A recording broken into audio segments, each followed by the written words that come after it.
जय जोहार। स्वागत है आप मन के न्यूज 36 छत्तीसगढ़ की आवाज में। मैं हूं आप मन के संग प्रकाश। अब बेरा हो गए है खबर 36 में खबर के ऊपर नजर डाले के। बेमेतरा जिला के नवागढ़ में समी गणेश महामाया शारदा पर्यटन समिति कतिले महाआरती के आयोजन करे गई, जेमा महामाया तालाब में गंगा आरती और मां महामाया के आरती करे गई।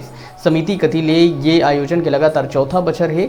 समिति और नगरवासी मिलके ये आयोजन ल करथे। ये दरी महाआरती में शामिल होए बर संसदीय सचिव गुरदयाल सिंह बंजारे पहुंचिस, जहां आरती में शामिल होके क्षेत्र के सुख समृद्धि के कामना करिस।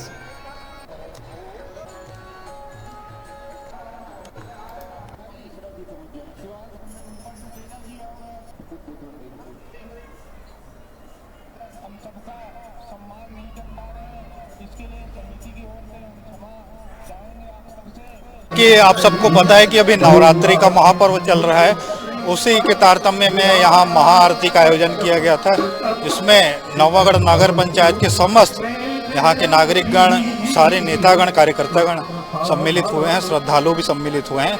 उसी में मैं शामिल हूँ। अभी जैसा कि जान रहे हैं कि पूरे विश्व में कोविड जैसी बीमारी चल रही है, तो हम माँ शारदे से, माँ दुर्गा से कामना करेंगे कि इस बीमारी को जल्द से जल्द, आज अष्टमी हो गई, नवरात्रि को विसर्जन होगा, तो अपने साथ लेकर चले जाएं और क्षेत्र की खुशहाली के लिए माँ शारदा से हम कामना करते हैं। इस वर्ष के भांति इस वर्ष भी माँ महामाया का आरती और गंगा आरती का कार्यक्रम था। आज पूरे देश में कोरोना महामारी चल रही है, उसको देखते हुए सोशल डिस्टेंस का पालन करते हुए परंपरा है उसको चलाना है, उसी के तहत यह कार्यक्रम हुआ, जिस कार्यक्रम में हम सबके बीच में क्षेत्र के विधायक जी उपस्थित हुए, नगर पंचायत के अध्यक्ष जी